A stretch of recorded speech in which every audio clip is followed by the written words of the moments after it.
Selamat datang dalam sesi bacaan buku harian Santa Faustina. Para opa, oma, bapak, ibu, dan sahabat-sahabat sekalian, mari kita baca dan dengarkan bersama-sama. Buku harian Santa Faustina nomor 471 sampai 475. Pada suatu hari, ketika aku sedang melaksanakan adorasi, dan rohku merasa rindu setengah mati akan Dia, dan aku tidak lagi dapat menahan air mataku. Aku melihat suatu roh yang indah luar biasa, yang mengucapkan kata-kata ini kepadaku. "Jangan menangis," kata Tuhan. Sesaat kemudian aku bertanya, "Siapa engkau?" Ia menjawab, "Aku adalah salah satu dari ketujuh roh yang berdiri di hadapan tahta Allah siang dan malam, yang memuji Dia tanpa henti. Tetapi roh ini tidak dapat meredakan kerinduanku, malah membuatnya menjadi semakin merindukan Allah. Roh ini sangat indah, dan keindahannya muncul dari kesatuan eratnya dengan Allah. Roh ini tidak meninggalkan aku sedetik pun, tetapi menemani aku di mana saja." Pada hari berikutnya, dalam misa kudus, sebelum pengangkatan hosti dalam doa syukur agung, roh ini mulai melakukan kata-kata ini, "Kudus, kudus, kudus." Suaranya seperti suara 1000 makhluk. Sama sekali mustahil untuk merumuskannya dengan kata-kata. Tiba-tiba rohku berpadu dengan Allah. Dan pada saat itu juga, aku melihat keagungan dan kekudusan Allah yang tak terselami. Dan pada saat yang sama, aku menyadari kehampaan diriku sendiri. Lebih jelas daripada kapanpun sebelumnya, aku mengenal ketiga pribadi ilahi, Bapa, Putra, dan Roh Kudus.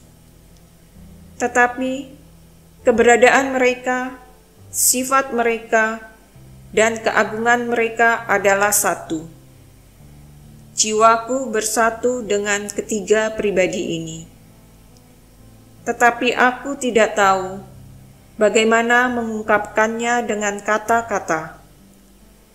Namun, jiwaku memahaminya dengan baik.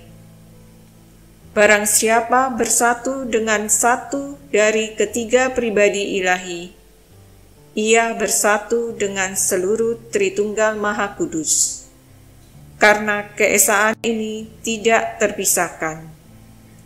Penglihatan ini, atau lebih tepat pemahaman ini, memenuhi jiwaku dengan kebahagiaan yang tak terbayangkan, sebab Allah sedemikian besar.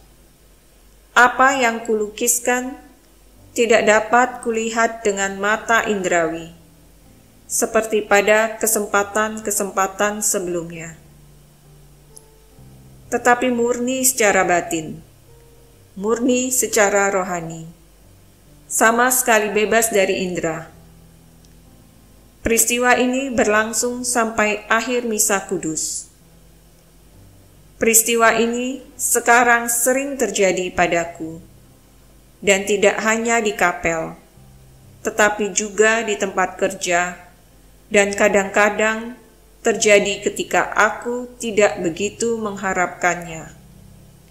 Ketika Bapa pengakuanku pergi, aku mengaku dosa kepada Uskup Agung.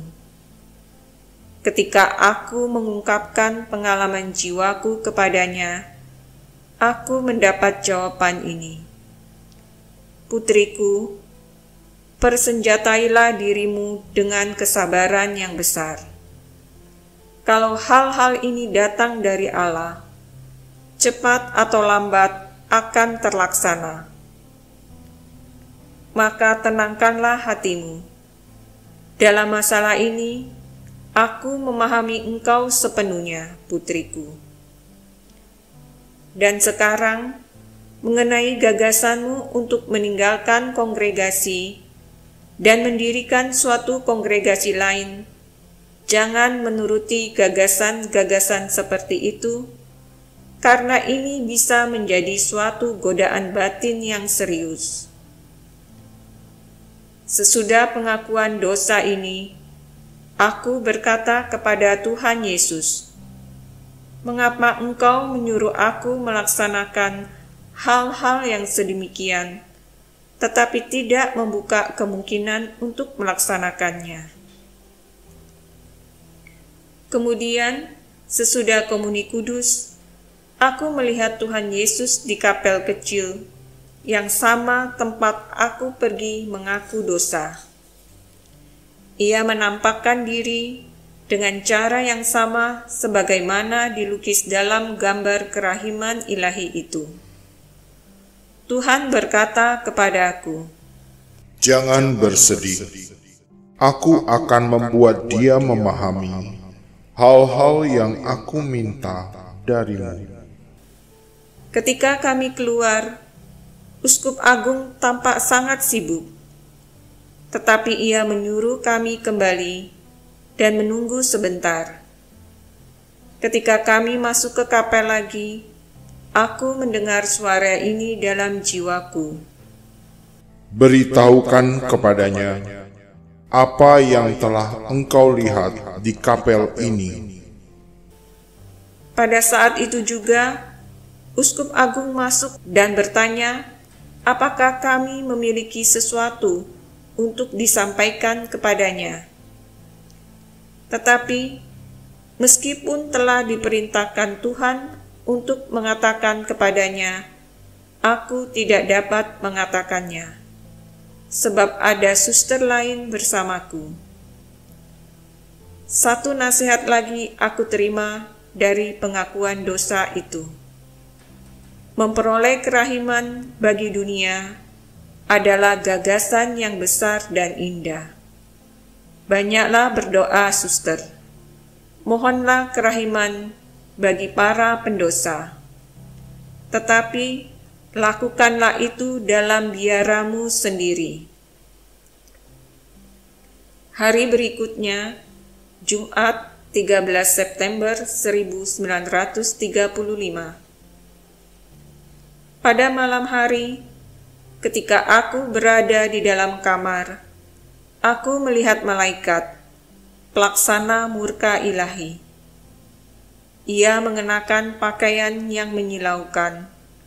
Wajahnya sangat cemerlang. Di bawah kakinya ada segugus awan. Dari awan itu, ledakan petir dan halilintar meluncur ke arah tangannya. Dan dari tangannya ini, petir serta halilintar itu keluar, dan kemudian menyambar bumi. Ketika aku menyaksikan tanda murka ilahi yang siap menyambar bumi ini, dan khususnya suatu tempat tertentu, yang karena alasan-alasan yang tepat tidak dapat kusebut namanya. Aku mulai memohon kepada malaikat itu untuk menangguhkannya sejenak, dan dunia akan menyesal. Tetapi permohonanku hampir tak ada artinya terhadap murka ilahi. Sesaat kemudian, aku melihat Tritunggal yang Maha Kudus. Kuasa keagungannya menembus jiwaku dalam-dalam, dan aku tidak berani mengulangi permohonanku.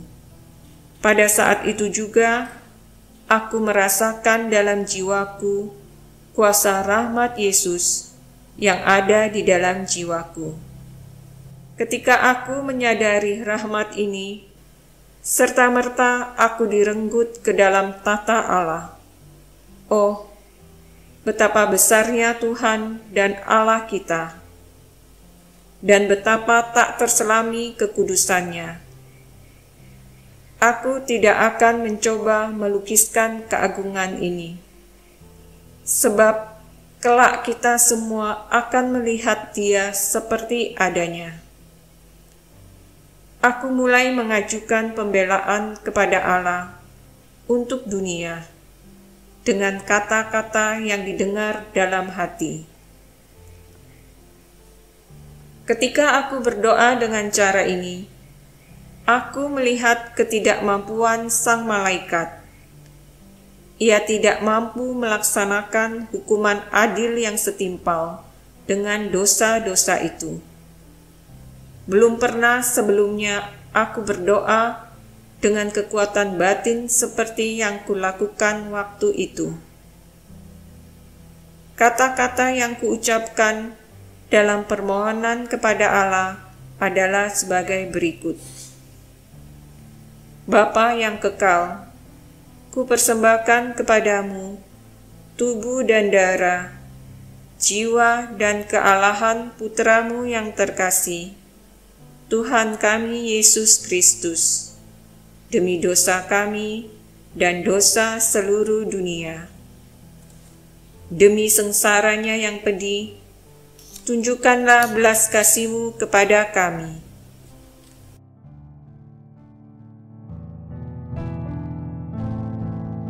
Demikian telah kita baca dan dengarkan bersama-sama buku harian Santa Faustina hari ini.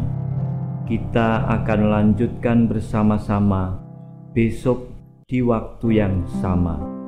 Berkah dalam.